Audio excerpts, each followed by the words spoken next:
Hello everyone, welcome to Asmi creation. Asmi क्रिएशनमध्ये तुमचे स्वागत आहे. आज आपण हे सुंदर असे टुलिपचे hair accessories, key chain, back charm हे असा या वेगवेगळ्या प्रकारे तुम्ही याचा वापर करू शकतात. हे तुम्ही असं काढलं आणि अशा प्रकारे घातलं की झालं. हे हे दोन वेगवेगळे सेपरेटली तुम्ही यूज करू शकतात. हे तुम्ही हेअर बँडला लावलं तर तुमचं हेअर ॲक्सेसरीज म्हणून वापर होऊ शकतो. सपोज तुम्ही नुसतं सिंगल तुम्ही बॅगला लावलं तर बॅक चार्म होऊ शकते. हेअर क्लिपला लावलं असं पाठीमागच्या साईडने तर हेअर क्लिप पण होऊ शकते. त्याचप्रमाणे पर्सला लावलं तर पर्स चार्म तयार होईल, बॅक चार्म तयार होईल. तुम्ही काही हे करू शकतात. क्लिपला लावलं तर हेअर क्लिप किंवा किचनला लावलं तर हेअर किचन.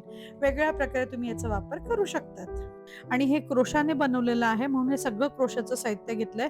हुकची साईज तुम्ही 3 ते 4.5 पर्यंत घेऊ शकतात. आता सगळ्यात पहिल्यांदा मॅजिक सर्कल करायची. आपण फुलापासून सुरुवात करूया. मॅजिक सर्कल किंवा मॅजिक रिंग बनवताना सगळ्यात पहिल्यांदा अशा प्रकारे घ्यायचा. बघा थ्रेड असा घ्यायचा, परत दाखवलं तुम्हाला.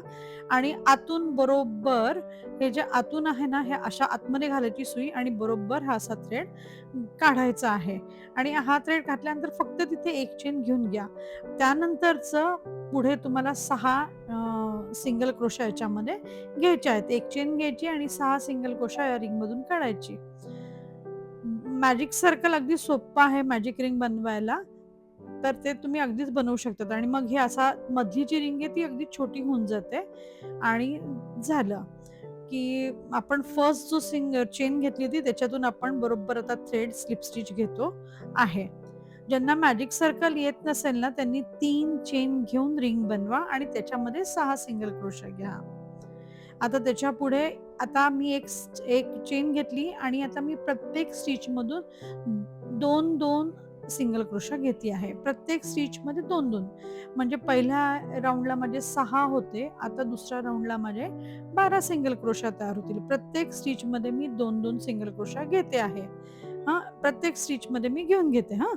आणि मग सगळ्यात शेवटी मी आली अशी, की फक्त पहिल्या स्टिचमधून मी स्लिप स्टिच घेते. त्यानंतरचं स्लिप स्टिच घेतल्यानंतर आता पुढे मी काय करते आहे, पुढे मी एक चेन घेतली, स्लिप स्टिच घेतल्यानंतर आणि आता ह्या राउंडला मी ना पहिल्याच ह्याच्यातून एक सिंगल क्रोशा घेतला, दुसऱ्या ह्याच्यातून मी 2 सिंगल क्रोशा घेते आहे. परत त्याच्या पुढच्या ह्याच्यामध्ये 1 सिंगल क्रोशा घेते, त्याच्या पुढच्या स्टिचमध्ये 2 सिंगल क्रोशा घेते आहे. अशा पद्धतीने हा राउंड मी पूर्ण करते. परत दुसऱ्या ह्याच्यामध्ये 2 सिंगल क्रोशा, परत 1 सिंगल क्रोशा, परत 2 सिंगल क्रोशा. अशा पद्धतीने मी हा राउंड पूर्ण करते आहे. म्हणजे माझे इथे पहिल्या राउंडला माझे 6 सिंगल क्रोशा होते. दुसऱ्या राउंडला माझे 12 सिंगल क्रोशा झाले आणि आता ह्या राउंडमध्ये माझे 18 सिंगल क्रोशा तयार होतील. आणि 18 सिंगल क्रोशा तयार झाल्यानंतर आपला इन्क्रीज कुठेही होणार नाही. कारण आपण हे मोठे टुलिप्स बनवायचे असेल तर मी माझ्या एका व्हिडिओत दाखवले 3 प्रकारचे टुलिप्स. त्याची मी व्हिडिओ लिंक देऊन ठेवते. आता हे स्लिप स्टिचने मी जॉइन केलं. आपल्याला हे छोटं टुलिप बनवायचे बघा. आणि हा खालचा आकार सेम आहे. त्यानंतरचा आकार जो आहे ना वरच्या बाजूचा, तो सगळा सेम असणार आहे. आता मी काय करणार आहे, प्रत्येक स्टिचमध्ये एक स्टिच घेणार. म्हणजे इथे इन्क्रीज मी करणार नाहीये ह्या राउंडला. प्रत्येक स्टिचमध्ये मी एकच सिंगल क्रोशा घेईल. अजिबात इन्क्रीज करणार नाही. म्हणजे माझे 18 आले होते सगळ्यात शेवटच्या ह्याला, तर आता इथे फक्त 18च सिंगल क्रोशा राहतील. आता हे 18 सिंगल क्रोशा मी काय करेल, पुढचे म्हणजे ह्या राउंड तर 18 सिंगल क्रोशाने करेलच आणि त्यानंतर मी पुढचे पुढचे 6 राउंड मी सिंगल क्रोशाने करेल. म्हणजे टोटल माझे हा जर सिंगल क्रोशाचा आपण पकडला तर टोटल 7 राउंड होतील. आता हा झाला माझा फर्स्ट राउंड झाला सिंगल क्रोशाचा, ज्यात माझे 18च आहे. त्यानंतर पुढचा पण मी 18चाच घेईल, त्यापुढे पण मी 18चाच घेईल. सिंगल क्रोशा असं घेत मी असं वरपर्यंत येणार आहे. ते साधारणतः तुम्ही 7 राउंड तुम्ही घ्या. लांबीला तुम्हाला ते तेवढं हवं असेल तेवढं त्याच्या पुढचे 7 राउंड तुम्ही घ्या. म्हणजे 7 आणि 3 10 असं होईल ते. टोटल 10 राउंडचं आपलं हे बनेल. हे 10 राउंडचं झाल्यानंतर आता वरचं जे आहे ते काय करायचं आहे, फक्त एक सुई घ्यायची. आता हे मी स्लिप स्टिच घेते आहे आणि हे क्लोज करून टाकते सर्कल. म्हणजे हे क्लोज झाल्यानंतर 10 थ्रेड मी कट करते. थोडीशी लाँग टेल ठेवा याला आणि लाँग टेल ठेवल्यानंतर अशी थोडीशी लाँग टेल ठेवा, कारण आपल्याला इथे शिवून घ्यायचं आहे. आता याच्यामध्ये मी आर्टिफिशियल तो कापूस किंवा फिलिंग भरून घेते आहे. सुईमध्ये थ्रेड ओवते आहे मी. आता हे क्रोशाच्या सुईने देखील तुम्हाला इकडचं इकडे करता येईल पण ह्या सुईने आपल्याला व्यवस्थित पडतं. आता इथे तुम्हाला स्टीलची गोधडी शिवायची सुई असेल आणि ती वापरली तरी देखील चालेल. अशा प्रकारे मी कापूस किंवा आर्टिफिशियल कापूस भरून घेतलं, फिल करून घेतलेला आहे आणि हा फिल करून झाल्यानंतर बघा मी अशा पद्धतीने स्टिच करते फक्त. म्हणजे ही समोरची बाजू बरोबर समोरासमोर मध्यभागातून स्टिच करायची आणि त्याचप्रमाणे इकडच्या पण मध्यभागातून ती बाजू स्टिच करायची आहे. एकात एक घेऊन असं जवळ करायचा आहे वरचा भाग. आता त्याच पद्धतीने बरोबर याचा मध्यभाग घ्यायचा आणि नाही अगदी काउंटिंग केलं तरी देखील ते दिसतं, काही हे होत नाही, दिसतं बरोबर त्याच्या मध्यभागातून सुई काढायची. बघा, हे वरचा आकार तुमचा आलेला आहे टुलिपचा. आणि अगदी खूप फिलिंग म्हणजे आतमध्ये भरपूर फिल करू नका ते, कारण ते झालं तर तो टुलिपचा आकार नीट येत नाही. त्यामुळे अशा प्रकारे तुम्ही शिवून घ्या आणि तो टुलिपचा आकार तुम्ही देऊन घ्या. तो आकार झाल्यानंतर पुढचं मी सांगते तुम्हाला कसं करायचंय ते. आता ही सुई जी आहे ना, ती अशा पद्धतीने आतून टाकून घ्या म्हणजे तो थ्रेड आतमध्ये राहील आणि असा कट करून घ्या. हे याची टिप आहे की बाहेरून थ्रेड काही दिसत नाही, म्हणजे शिवलेलं वगैरे आपल्याला काही दिसत नाही. बघा हे अशा प्रकारे हे झालंय. आता आपण ग्रीन पार्ट त्याचा बनवायला घेऊया. म्हणजे ग्रीन ती मधली जी हेअर म्हणजे लावायला जी चेनची जी लाईन आहे ती घेऊया. आता मी इथे 2 फुलं सेम बनवून घेतली आहे. तुम्ही सिंगल फुलाचं देखील हे बनवू शकतात हां, पण मी इथे 2 फुलाचं तुम्हाला बनवून दाखवते. एक फुल मी ऑलरेडी करून ठेवलं होतं राणी कलरचं, सेम त्याच पद्धतीने केलेलं आहे, काहीच नाही. आता हा ग्रीन थ्रेड जे येतं ना, मी बरोबर जे मधलं सर्कल आहे ना, त्याच्यामधून मी बरोबर हे असं काढून घेते आहे, मधल्या सर्कलमधून आणि इथे मी चेन घेते. हां, आता ह्या चेन मी 42 ते 45 चेन घेतलेल्या आहेत. आत्ता जे मी करते आहे त्याच्यात मी 42 ते 45 चेन घेते. म्हणजे मी तेवढ्याच लांबीचं करते. आता ही जी लांबी ही लांबी तुम्हाला जशी हवी आहे त्यानुसार तुम्ही ठरवू शकतात. कारण आता ही बघा, ही एवढी लांबी मी घेते आहे. मला एवढीच हवी होती. तेच मी अगोदरचं जे मी करून दाखवलेलं आहे तुम्हाला येलो कलर किंवा अबोली कलर, त्याची मी बघा केवढी मोठी लांबी घेतलेली आहे बघा. ही एवढी लांबी घेतलेली, वेदरच याची लांबी आहे ते मी याच्या निम्मेच घेतलेली आहे. आता ही लांबी जी आहे ना, ती तुम्ही चेन वाढवून करू शकतात, म्हणजे किती तुम्हाला हवी ती. आता बघा मी तिथपर्यंत आली आणि मी बरोबर नंतर सुई फक्त यात घातली आणि हा असा थ्रेड काढून तिथे मी क्लोज करते आहे. चेन घेतली की क्लोज झालं.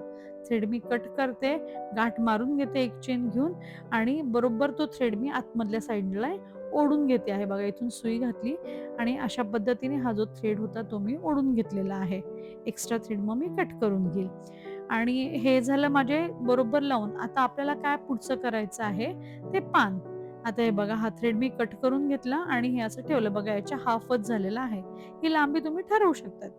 आता हे असं आपल्याला पान एक करायचं आहे की ज्याला तुम्हाला पानाचा आकार. आता तो पान घेताना मी बरोबर 17 चेन घेते.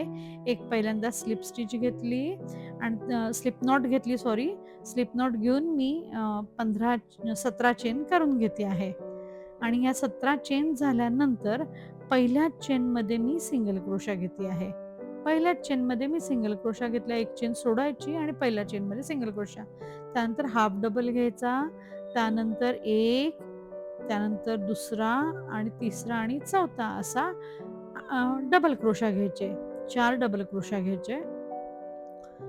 म्हणजे पहिली चेन एक सोडायची, याच्यामध्ये हुक आहे आणि त्याच्या दुसऱ्या चेनमध्ये आपण सिंगल क्रोशा, मग हाफ डबल क्रोशा, मग 4 डबल क्रोशा, त्यानंतर एक सिंगल क्रोशा, मग दुसरा हा सिंगल क्रोशा घेते मी. आता तिसरा मी हाफ डबल घेते. त्याच्यानंतर पुढचं सुरू होईल ना, पुढचं पान 2 सिंगल क्रोशा, मग आता परत 4 डबल क्रोशा,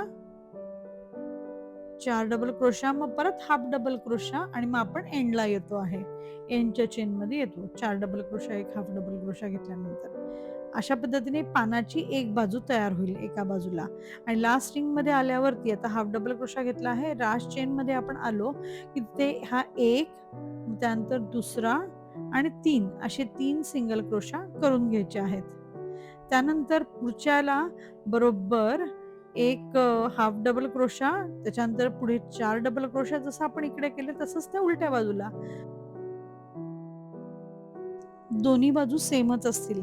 म्हणजे आता परत इकडची पण बाजू आणि इकडच्या बाजूला जे केलं तेच.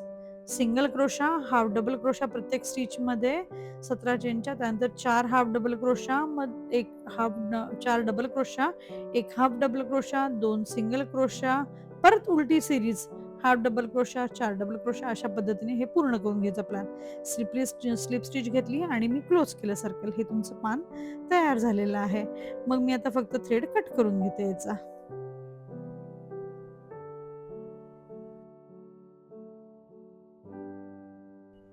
अशा पद्धतीने तुमचं पान हे तयार झालेलं आहे. आता मी फक्त बघा कसं बरोबर घेते आहे. सुरुवातीला पण दाखवलं आहे. जिथे आपण सिंगल क्रोशा घेतले ना, तिथून मी सुई बरोबर घातली आणि हे असं काढलं बघा. बरोबर येतं, त्याच्यामधून फक्त हे असं ओढून घ्यायचं आहे, की तुमचं तयार झालं. हे बघा. तुमचं झालेलं आहे. इथे तुम्ही की जसं मी स्टार्टिंगला म्हटलं होतं, तुम्ही बॅक चार्म घ्या, हे लावा, कसंही तुम्ही करू शकतात. आणि हल्ली तर नुसतंच हे लावतात देखील. असं तुम्ही हेअर क्लिपला वगैरे तर अगदी लावू शकतात. आता मी हेअर क्लिपला लावते. याला हे बॉन्ड म्हणजे जे चिकट करायचं आहे ते लावून घेतलं, की मी सुरुवात करते. रबर पण मी तुम्हाला दाखवलंच आहे स्टार्टिंगला कशा पद्धतीने लावायचं ते. आता हेच तुम्ही हेअर क्लिपला पण लावू शकतात. मी सुरुवातीच्या व्हिडिओच्या सुरुवातीला सांगितलं आहे. आता मी ते हेअर क्लिपला चिटकवायला इथे बॉन्ड घेते आहे आणि हे चिटकवून घेते आहे, की म्हणजे चिटकवण्यासाठी जे मटेरियल आहे मेटल टू कापड आणि जे वॉशेबल आहे ते मी याला चिटकवून घेतलं. अशा पद्धतीने चिटकवून तुम्ही हे पण लावू शकतात. किंवा दुसरं असं पण आहे, की तुम्हाला क्लिपलाही नाही लावायचं आहे, तुम्हाला हेअर बँडलाही नाही लावायचं आहे, तर तुम्ही तसंच ते लावू शकतात. म्हणजे असं पण तुम्ही याला ह्या हेअर क्लिपला, टिकटॉक क्लिपला लावू शकतात. किचन पण तुम्ही लावू शकतात. हे मी तुम्हाला सुरुवातीलाच दाखवलं आहे. आता पुढचं बघा, मी जे सांगते ते डायरेक्टली हेअर्सला पण तुम्ही हे लावू शकतात आहे. आता हे मी तुम्ही सेम कलरचे करा किंवा वेगवेगळ्या कलरचे करा. आता हे बघा, आता मी माझ्या ह्या केसांना पण हे असं तुम्ही लावू शकतात. अशा पद्धतीने पण तुम्ही नुसतंच काय लावू शकतात. हे असं नुसतंच जरी तुम्ही लावलं तरी पण छान दिसतं. करून बघा, आवडलं तर सांगा मला. Thank you for watching and subscribing my channel. Thank you.